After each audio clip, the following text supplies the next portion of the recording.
안녕하세요 시청자 여러분. 오늘은 고준석 대표님 모시고 말씀 나누겠습니다. 대표님 안녕하십니까? 네, 안녕하세요. 네, 반갑습니다. 나와주셔서 감사합니다. 먼저 최근 집값 추이부터 좀 점검하고 가려고요. 네. 금매가 이제 다 소진되면서 추격 매수는 조금 안 붙는 이런 걸로 전문가들이 많이 평가를 하던데 대표님 보시는 현 시장 좀 어떠세요? 저는 원래 연초부터 시장을 좋게 봤으니까. 맞아요. 시장은 1월하고 지금은 완전히 네, 온도가 많이 달라졌죠. 틀리죠. 거래량이 많이 늘어나고 있고, 거래량이 늘어나는 그 요인 중에 하나가 자금 조달이 용이해서 그런 것 같아요. 대출 규제 완화. 네. 그래서 이제 실수요자들이 대출을 끼고 내 집 마련에 이제 나서는, 또 1주택자들이 갈아타기 좋은 시점으로 이제 보고 있는 것 같고, 거기에다 이제 금리 리스크에 대한 그런 불확실성이 어제 3번 연속 금리 동결에 따라서 막 망설이던 실수요자들이 이제 시장에 들어가야 되겠다 뭐 이런 생각을 많이 하는 것 같아요. 네. 4월 거래량 보면은 3천 건이 지금 넘어서고 있거든요. 근데 이제 5월 거래량은 뭐 6월 말까지 신고니까 좀 지켜봐야 되겠지만 3천 건에서 4천 건 내외에서 뭐 5월 달도 거래량이 늘어난 걸로 나오지 않을까 그렇게 예상을 하고 있습니다. 네. 그래서 이제 거래량이 늘어난다는 것은 금매물이 이제 다 소진되고 반등하고 있다 이렇게 봐도 될 것 같아요. 네. 근데 이제 과거에 대표님도 여러 사이클을 보셨지만 어떤 분들은 이런 얘기를 하시더라고요. 2008년에 집값이 많이 떨어지고 2009년에 좀 반등을 하긴 했거든요. 네. 근데 그 뒤로 이제 계속 몇 년을 흘렀단 말이에요. 네, 네. 그래서 이번 이 반등도 약간 2009년과 비슷할 수도 있지 않겠느냐 이런 우려를 좀 제기하는 분도 있는데 어떻게 좀 생각하십니까? 그러니까 이제 부동산은 실물 자산이잖아요. 이 실물 자산에 대한 가격을 주 단위로 월 단위로 뭐 1, 2년 단위로 평가하기는 굉장히 힘들어요. 그러니까 이게 이제 실물 자산이 어떻게 가격이 올라가느냐 이건 우리 소득에 달렸잖아요. 그다음에 통화량에 달린 거잖아요. 네.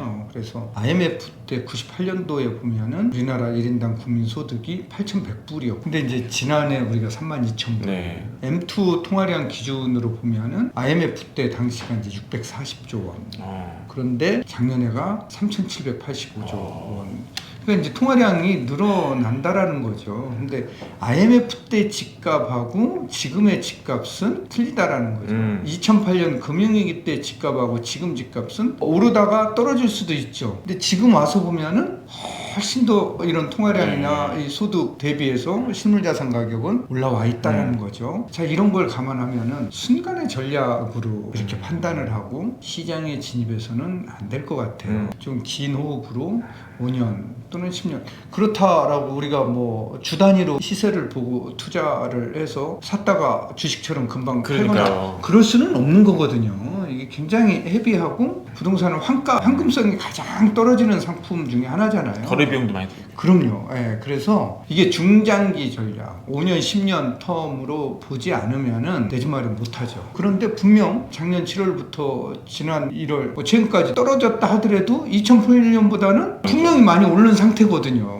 그런 걸 보자라는 거예요. 그래서 향후에 이제 우리가 1인당 소득이 35,000불을 넘어서 4만 불, 5만 불로 간다. 그러니까 10년 뒤에 우리 소득이 얼마냐. 그래서 만약 5만 불로 간다라고 했을 때 그럼 집값은 반값이 되겠느냐. 통화량은 저는 제가 이제 은행에 오래 있었으니까 이 M2가 어떻게 늘어나느냐는 잘 알고 있잖아요. 근데 M2 통화량은 세 가지 요소에 의해서 크게 늘어나잖아요. 하나는 외국인 투자, 하나는 무역수지 흑자, 또 하나는 우리 내수 경기에 의해서 일어나잖아요. A라는 사람이 1억 원을 은행에 예금하면은 그게 이제 M2가 증가하는 거잖아요. 풀려나가니까. 근데 은행은 이 1억 예금 받은 거를 가지고서 지급 준비율 10% 한국은행에 맡겨놓고 90%는 또 대출해 줄 수 있는 거 아니에요. 90% 대출 받은 사람이 이걸 가지고 집을 산다라는 거죠. 그럼 집 한 사람은 이 돈 9천만 원을 또 은행에 예금하면은 또 통화량이 늘어나는 거잖아요. 이게 이제 신용 창조잖아요. 그래서 이제 이거에 의해서 통화량은 늘어나는데 지금 대출금도 굉장히 많이 늘어나고 있잖아요. 은행권 대출금이 지난해 말 기준 2,000조, 비금융권 대출이 1,200조, 3,200조로 지금 늘어나니까 대출이 늘어난다는 것은 통화량도 늘어날 수밖에 없는 구조다라는 거죠. 뭐 올해 보면 작년 연말 대비 지난달 4월까지 통화량이 5조가 늘었어요. 많이 늘었네요. 무역수지는 적자잖아요. 적자임에도 불구하고 불구하고 내수의 이런 어떤 힘으로 인해서 예. 통화량은 지금 늘었다라는 거죠. 자, 이런 거를 고려를 한다라고 하면은 집값이 반토막 나기는 어렵다. 쉽지 않아 보인다라는 거예요. 그렇게 되면 우리 경제가 엉망이 된다라는 얘기죠. 알겠습니다. 이 방송을 보고 만약에 집을 이제 사야겠다고 마음먹은 30대 직장생활 오래 하지 않은 그런 친구분들이 있다면 강남 뭐 이런 거 좋은 건 다 알잖아요. 근데 그런 거 말고 요새 보니까 여기가 좀 장기적으로는 유망해 보인다. 이런데 일자리가 몰리고 이런데 부가 몰린다. 네네. 이런 좀 인사이트로 찍어주시면. 그러니까 서울 지역에서 일자리가 가장 많은 데가 마곡계요. 마곡이에요? 네, 마곡이 대기업들이 일자리가 10만 개 정도. 네. 마곡지구 이제 새 아파트들인데 거기 이제 조금 비싸죠. 그래서 마곡지구 아래 내 집 마련을 못 하시는 분들은 그 배우지라고 볼 수 있는 가양동?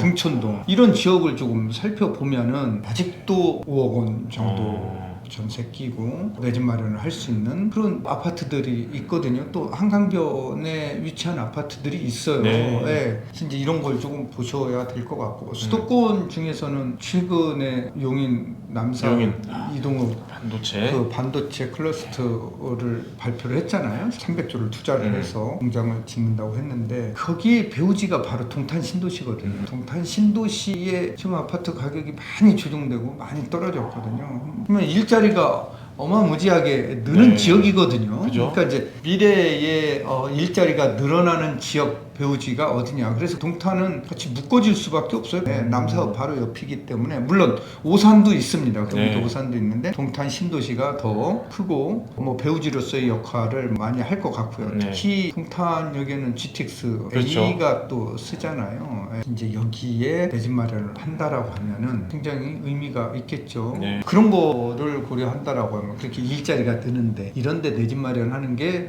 좋을 것 같아요. 그래서 서울 지역 같은 경우는 마곡 수도권 지역은 동탄 이런 지역을 보시면은 좋을 것 같다. 이런 거죠. 그래서 이런 지역을 좀 중심으로 보면은 내가 꼭 강남 아니면 나는 안 사 이게 아니라 내 몸에 맞는 내 집 마련 전략이 되게 중요한데 내 몸에 맞는 내 집 마련 전략이란 돈에 맞춰야 된다는 거예요. 돈에 맞춰서 내 집 마련 실행을 빨리 하는 게 좋지 여기에서 가격이 좀 더 떨어지지 않을까? 가격이 더 떨어지기를 기다리다가 매수 시점을 실기하는 사람들이 되게 많아요. 근데 누구도 이게 바닥이다 네. 라고 얘기하기는 쉽지 않다라는 거죠. 순간의 전략 가지고는 못한다라고 말씀드렸지만 그래서 크게 보고 가자라는 거예요. 앞으로 10년 뒤에 우리 소득이 얼마 정도 될 것이냐 통화량은 얼마 정도 늘어날 것이냐 이런 것들을 감안을 한다라고 하면 그러면 내 집 마련을 뭐 장기간 이런 계획에 의해서 하면은 괜찮지 않을까요?